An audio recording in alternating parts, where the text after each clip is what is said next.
palangga. So, meron tayong trabaho ngayon. Lalalahin ko rin yung aking Secret Santa na gift. So, lagay ko lang sa aking bag. Nandito na. Hindi ko na ipapakita sa inyo kasi baka ma-figure out niya kung sino yung nagbigay. Sana magustuhan niya. Yung budget ng aming Secret Santa, 10 pounds. Mahirap kaya maghanap ng gift na 10 pounds, kaya over budget ako, uy.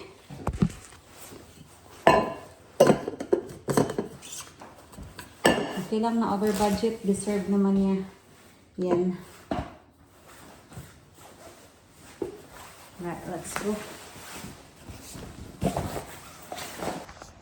So, ito yung ating ganap talaga pag nagtratrabaho ka, pag winter, umalis ka sa trabaho na madilim, uuwi ka din sa trabaho na madilim.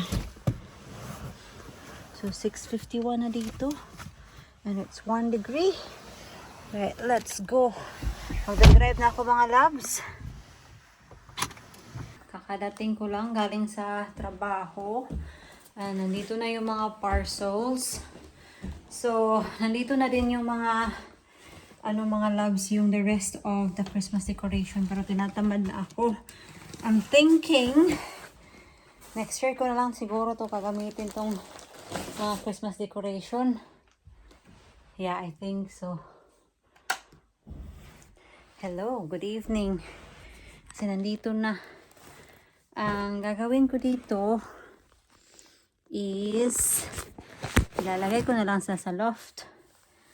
Oh, gutom ako. I'm gonna need to eat because baby is caking. Hello, it's another day. So ngayon ko lang kayo nabalikan mga loves kasi gabi I'm so hungry and hindi ko na kayo nakabalikan kasi of course wala na ding ganap kasi manonood lang din kami ng TV, asking each other how's our day, kung ano yung nangyari sa trabaho, mga ganun. So anyway, it's been a while na hindi ako nakapag-update sa inyo about sa bahay. Last update ko ata sa inyo is wala pang ilaw. Sino yung tumatakbo doon? May runner mga loves. Wala pang ilaw yung mga bahay. So let's give you a quick tour around. And before that, meron palang nagtanong about sa ating Christmas tree. Sa mga nagtatanong pala kung yung Christmas tree natin, naglalast ba siya ng until Christmas? Yes po mga loves, naglalast siya ng Christmas. Naglalast pa nga to after New Year. At kung isi-shake mo talaga, meron malalaglag sa kanya. Pero long lasting siya mga palangga. And itong Christmas tree natin, it will stay green for mga a month siguro, good month ha. At wala nga tong tubig sa ilalim. Lang talaga, yung base niya is metal. Yan, si Jan yung gumawa dyan. Lang, dito sa gilid na to, siya, yan, na ganito. Kasi, the next sa kanya is radiator, which is not recommended. Pero, yan lang kasi yung spot niya this time na pwede nating ilagay yung Christmas tree natin. So, yes, hindi naman siya nakakalbo sa Christmas time kasi pinutol namin to, December 6. And ito. So, I think ibabaklas natin itong mga Christmas decoration natin. And ito rin sa January 6 na, ganun.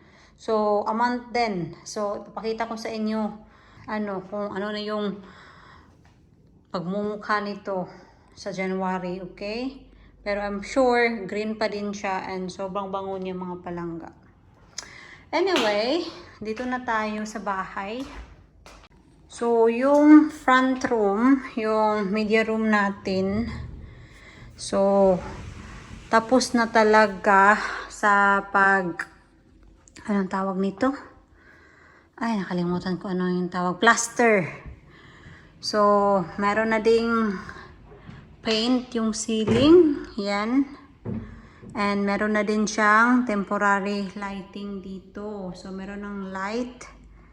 Meron na ding switch dito. Tapos meron na tayong radiator. Yung behind ng radiator, pininturahan na ni Jan kasi yan yung kulay ng ano natin, yung lounge. Tapos yung media wall, pinaka dito is parang grayish na color. Ito, which is, nakita nyo na to, na bumili kami ng mga paint. And sa loob ng cubules, ito dito, white yung ipipaint dito. Ito lang yung gray. Yan, dito na area. So yeah, marami pang kailangang gawin. Pero we're getting there. Sabi ko kay Jan, once na matapos tong house extension, please, no more project. Kasi pagod na ako. Pagod na. Bakit ako yung pagod? Hindi naman ako yung gumagawa ng trabaho. And siya rin naman yung nagbabayad kung ano yung kailangang bayaran dito sa bahay. Pero alam mo yun na kahit na hindi ako yung gumagawa, pero nafe-feel ko din minsan na stress si Jan. Kaya, ayun. Parang, yeah, there are times na sabi ko sa kanya, ano kasi pinipilit mong gawin to, mga ganito, kahit sobrang busy mo na. Kasi nai-stress din siya sa trabaho. Kasi of course, meron din siyang trabaho na hinahabol.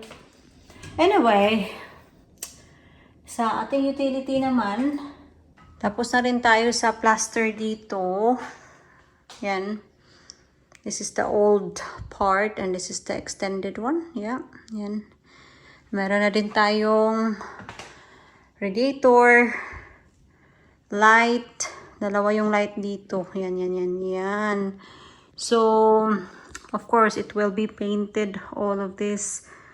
And I'm not sure kung itong coat rack natin is, it will stay as it is. I don't think so, but we'll see. Meron ring switch dito sa lights. Yan, tingnan nyo. Yan. And meron na din tayong switch dito or ilaw sa ano din sa toilet. Nandito. Yan. Nandito naman tayo sa taas. Yung taas, ito na. So, yan. Puting-puti na. And I don't think nakita nyo to last time. Itong green na wall dito, back wall. And meron na din tayong lights dito. Yeah, meron na tayong mga lights. And yung walk-in closet. Meron na ding radiator. And yung bathroom. Hindi na to pipinturahan dito kasi I don't know kung ano yung gagawin ni Jan dito. But yeah, at least meron na tayong mga lights din dito. So, ano na lang talaga yung kulang. Medyo kaunti na lang. Pero marami pang gagawin, if you know what I mean. Meron pupunta ngayon sa bahay mga loves and wala pa sila. Ano sana ba? Good timing sana ngayon na nandito na sila kasi wala pang ulan. Mukhang uulan kasi anytime soon. Kasi baka pupunta sila dito na bumuhos yung ulan. Kukuha sila ng Christmas tree.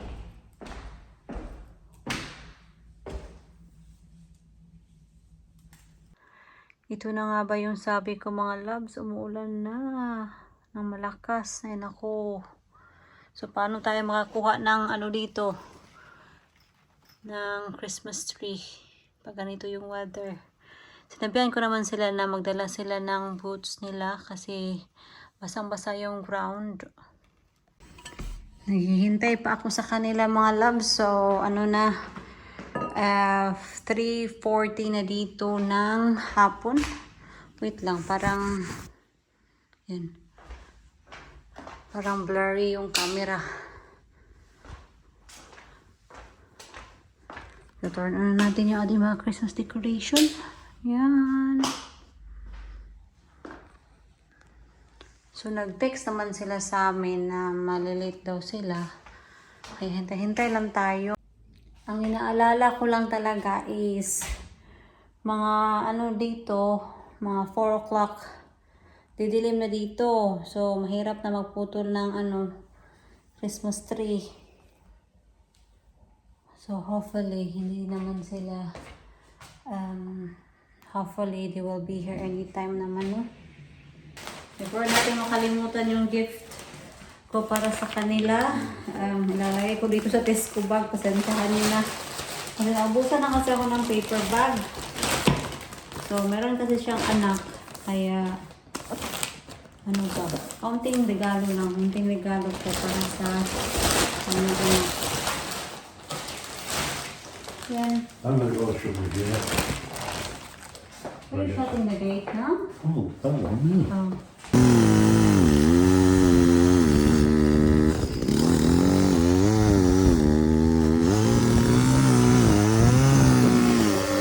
Hey, timber! Nakauwi na sila mga palangga and they got their Christmas tree, and nung pinuputol namin yung Christmas tree, it's raining. Anyway, binigyan niya kami ng card. Thank you so much. And then may pa-cake. Whoa, dessert for tonight.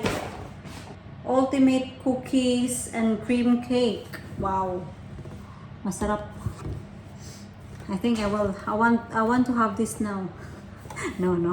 We need to have something proper food first. Thank you sis sa pa-card. Hindi ako nabigay ng card sa kanya. Yung kaunting gift ko lang. Thank you so much.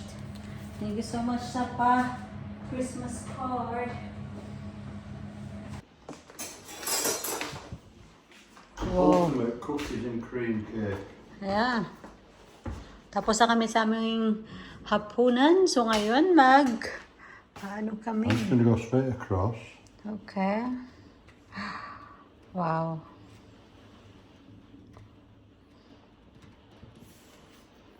That smells so good. And half. You're not having half, that's greedy. How much would you like? Not a lot, hon. That's enough. Because I'm still full. I might have a second later. A second slice later. That's more than enough. Thank you.